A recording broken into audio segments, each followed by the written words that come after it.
Hello there folks, this is Uncle Troy and do not have a Minecraft video or anything else for you today because we're having some hardware problems. The short version is we think this right here has gone bad. So until we can get a new one of those, the main computer is going to be out of order, and I'm working off a little underpowered laptop, so I can't play games or do my fancy video editing. So if you all just bear with us a few days, we'll be back on schedule before you know it. If you want the long version, what happened was the other morning I woke up and could not get back to sleep, and I figured, well, if I'm going to be up anyway, I might as well get something accomplished. So I played some video games, edited some video, was getting a episode or two ready for you. I set that to process and laid back down for a little nap. And when I woke up, the computer was still running, but the monitor was blank, which is to be expected because I've got my power settings set to let the monitor turn off after a couple of hours of inactivity. None of that fancy bouncing ball screensaver stuff for me. I just turn off the monitor. So I wiggled the mouse, waited a few seconds, but the monitor did not come back on. I thought, well, that's odd because all the fans are going, the hard drives are spinning, I can hear them, but the monitor is not coming on. I turned the power on and off a couple times on the monitor. It still wouldn't work. So I thought, there's a problem. So I recycled the power on the computer, and the computer powered back up. The fan spun up. I could hear the drive spinning up. But on my computer, there's a little thing called the post power on self test, and when the power on self test completes, the motherboard goes beep, a little beep. In fact, I've got a tiny little speaker plugged into the motherboard just so I can hear the beep. And some people find the beep annoying and turn it off, but me, I keep it on because I like to hear that beep. It's reassuring for me. So I noticed, hey, no beep. But all the hard drives were still spinning, the fans were spinning. Obviously the motherboard was getting power somehow. So I thought, well, maybe I've had some kind of hardware failure. So since the hard drives were all spinning, but I wasn't hearing that little clickety-clickety ratchet noise, that usually means the hard drives are actually looking for information on the hard drives, I thought, well, maybe one of them has gone bad. So I unplugged all the hard drives, turned the power back on, and what should have happened was the screen should have showed a message that says, hey, I can't find an operating system, what's going on? But instead, same thing. All the fans spun up.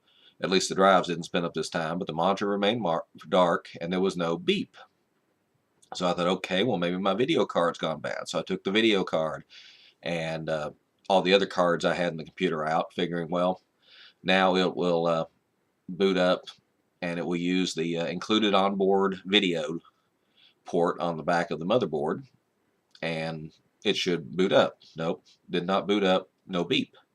So I thought, well, maybe one of my USB devices or something else plugged in has gone bad. So I unplugged all those, powered it up, no beep. So to make a long story short, eventually we ended up with the motherboard, with the CPU and the CPU fan still attached because I didn't want to take those loose, and the power supply sitting on the workbench. And then I took a screwdriver, this one right here actually, and shorted together the little connectors. Imagine these two are the connectors that the power switch normally connects to. I went tick, and the motherboard came on, the CPU fan spun up, but again, no beep. So that meant something horribly was wrong. Either the CPU had gone bad, the motherboard had gone bad, or the power supply was bad. So I took those items. Oh, I even took out the system memory.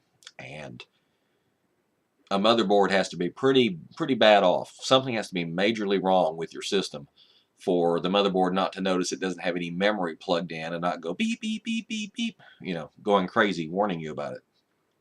So I took all those things down to my, I'm going to put this down before I stab myself with it because I talk with my hands. I usually keep my hands down here out of sight so y'all can't see them while I talk with my hands. So y'all just think I'm dancing around for no reason whatsoever.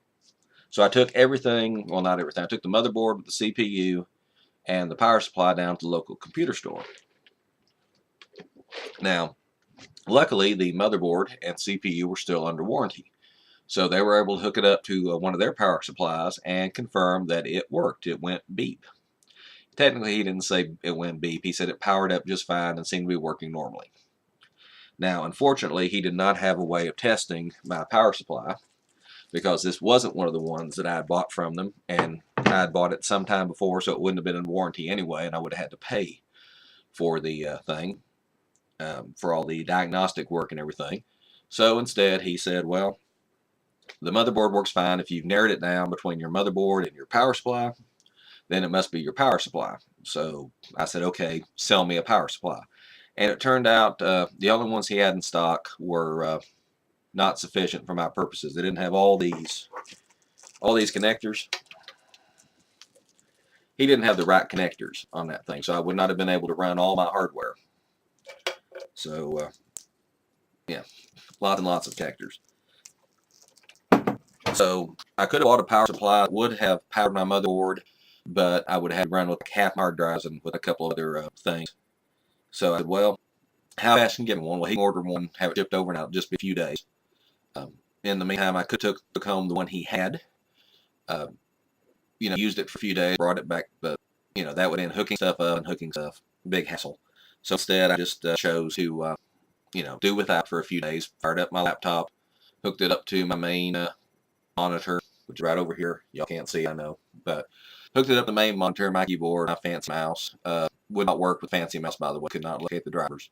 So ended up using an old mouse, but got my fancy keyboard, my fancy monitor, and well, that was a little bit of a mistake putting it on my main monitor, because now, even though intellectually I know my computer is not working and I'm running off a different computer, it's just the same monitor, because I've got the same human interface device here in front of me, I expect it to act exactly the same, which it doesn't. The laptop has, I went from like a quad-core 3-point-something gigahertz system to a dual-core 1.8 gigahertz system. And I think half the memory, a whole lot less hard drive space, much slower hard drives. And kind of, in comparison, it sucked. I mean, it's still a good computer. It's still more than, when I bought it, when I bought the laptop, it exceeded all the stuff I had in my desktop system at the time. But in comparison to my main system I'm used to using, it's nothing. Of course, most of the software I installed on the main system I never installed on a laptop, so I don't have my video editing software. I don't have my games, and if I had my games, I wouldn't have the horsepower to play the games, and certainly not record the games while I'm playing them. So, which is why you end up, with this long, rambling, unedited bit of video here, because I can't load up my video editing software, and if I did, it would take 2 days to render the video. So, not much using that. So, as long as we're up here making a fool of ourselves, recording this unedited video, let me tell you the story of how I came into possession of this here fancy OCZ Technology power supply, model number OCZ600SXS. OCZ Technologies. And you may say, how did you come in contact with this? Well, I certainly didn't go out searching for a power supply. I certainly didn't research a power supply inside this OCZ model was the best thing. No. What happened was my girlfriend wanted to go shopping at a place called the Unclaimed Baggage Center, or Unclaimed Baggage Warehouse, or something like that. It's down in Scottsboro, Alabama. And I hadn't spent a whole lot of time in Alabama before, because when I was growing up, we were Tennessee fans, Tennessee Vols. And Alabama had a competing football game, or football team, which would sometimes play against the Vols. So we weren't allowed to discuss Alabama. We weren't allowed to talk about Alabama. We weren't allowed to go to Alabama. In fact, my dad didn't let us say Alabama. In my household growing up, if you had to refer to Alabama, you would say Alabad word. So my girlfriend convinced me we needed to go to Scottsboro, Alabama, to the Unclaimed Baggage Center, warehouse, whatever it was called, and look for video cameras, or digital cameras, camcorders, something. Because supposedly somebody had gone down there and had picked up this wonderful $600 camera for $12. So we went down there, and of course we found these beautiful $100 cameras selling for about $100. She found all sorts of clothes. Apparently, It, in retrospect, it seemed obvious. Most unclaimed baggage from an airplane or bus or railroad, whatever, would be clothes. So she found lots and lots of clothes. I think we bought a couple $100 worth of outfits for her. Very, very cute outfits. She looked very good in them. But me, since I'm not much of a clothes shopper, I spent time looking at the technological stuff. And there were laptop computers. A lot of people lose their laptops. Uh, but they were priced as if they were like what you expect to find in the store. If you went and found, a such and such model laptop that normally sells for $400, they'd have it selling for, say, $300. But when you buy the laptop in the store for $400, you get all the software, you get maybe a power supply to go with it, you maybe get a carry bag to go with it, you get customer support, whatever, and all they had was a blank hard drive and maybe a power adapter, maybe not. Certainly not the instructions, certainly not the backup disk, no operating system. So I thought, well, that's not worth it. But they also had this power supply. And I'm not sure the exact date that I bought this power supply, but when I wrote up the story of how I went to Scottsboro, Alabama to the Unclaimed Baggage Center and bought this, I dated it October 22nd, 2007. So it was before October 2007, which means I've had this power supply for over 5 years. And because it's a cool power supply, I mean, look, it's got, big fan, big open area where you can see in and see the components. Isn't that neat? And I don't know if you can see that, but it says there it is, full range there, meaning that you don't have to decide whether you're running 120 volts or 240 volts or whatever. You can plug pretty much any AC power source into this. It automatically adapts, automatically sends out the proper voltage out these wires. So because it was so cool, because it was so neat and everything, I figured, hey, I'll start using this right away. And another cool thing about it was that it had connectors for things that I didn't own. Let me see here. It had these things marked CPU, or excuse me, these are PCI Express. I didn't have anything that would plug into that. And it had these here that said CPU. And I didn't have anything that would plug into that.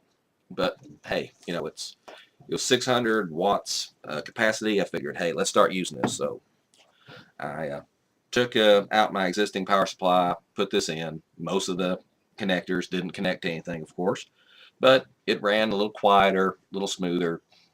Everything was fine. And I used it for years. And over the years, I upgraded my motherboard, upgraded my processor, upgraded my video cards, whatever.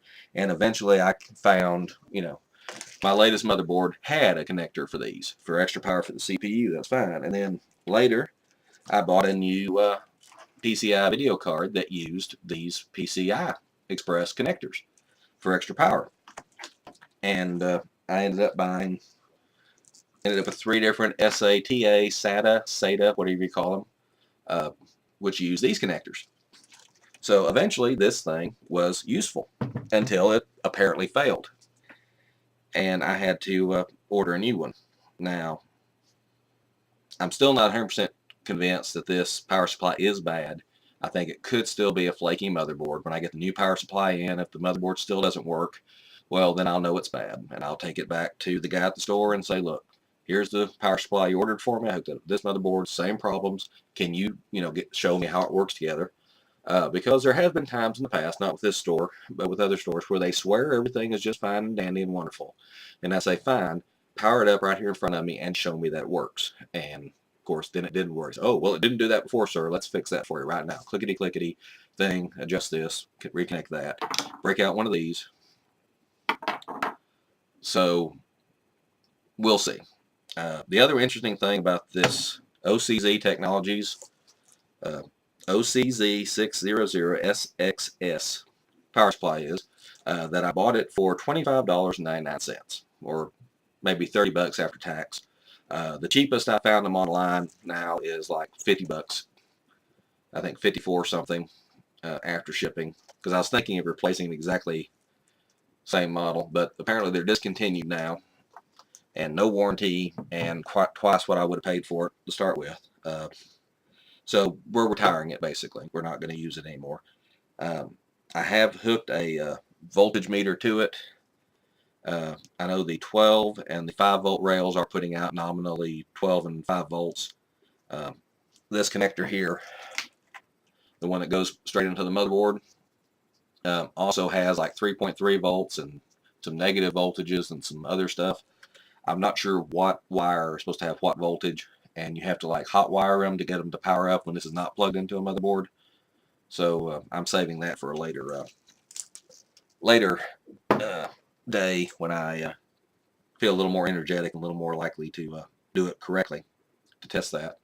Final thing about this power supply is, when I picked it up, I'd never heard of OCZ Technologies, and I never heard of this particular model of power supply. So when I got it home, I fired up the search engine and I searched for that model number. I searched for OCZ Technologies and discovered one hit in the entire internet, one web page, entire internet, talking about this particular power supply. And it was a review of the power supply. And it spoke as if the power supply had not been released to the market yet.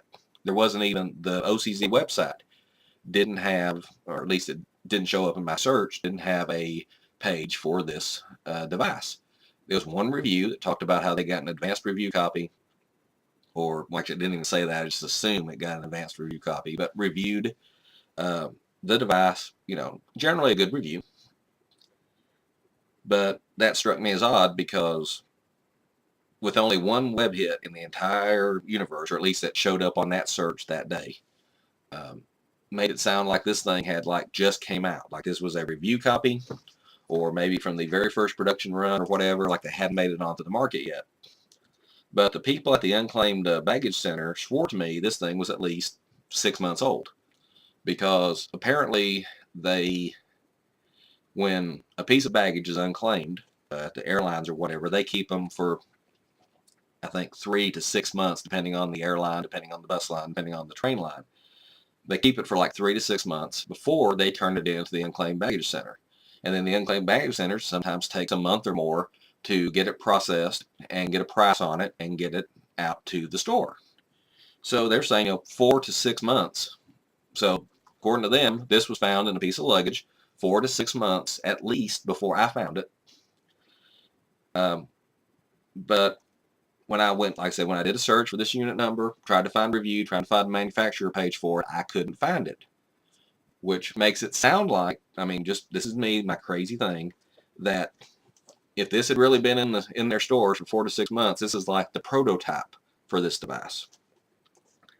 Like this is just the original or something, because this was floating around on a airplane or something 4 to 6 months before the first review came online. Which would mean that, maybe this is a collector's item or something. I don't know. I'm going to hold on to it for a while. But, so that's the story of my power supply. So again, long story short, until I get a new power supply, get my main computer working again, there won't be a lot of videos. I had a few episodes ready to go, and a lot of unedited footage ready to be edited. Unfortunately, I can't get to those because they're on hard drives connected to my computer, which currently doesn't have a power supply. Now, I suppose I could take them out, hook them up to some kind of USB thingy, load them into the laptop, but the laptop would take forever to edit them, and then that would be just more cables and more screws that I had to put back in once I did get a working power supply. So, like I said, I've got a couple episodes are ready to go. If this takes more than the few days I expect to get the computer working again, maybe I'll do that. Maybe I'll yank the hard drive out. But in the meantime, until I get a new hard drive, just consider me off the air. So, well, that's all I have to say for today. So thank you for tuning in. Sorry for talking your ear off on this. This is Uncle Troy signing out. Please have a good night. Now, how do we stop this stupid thing?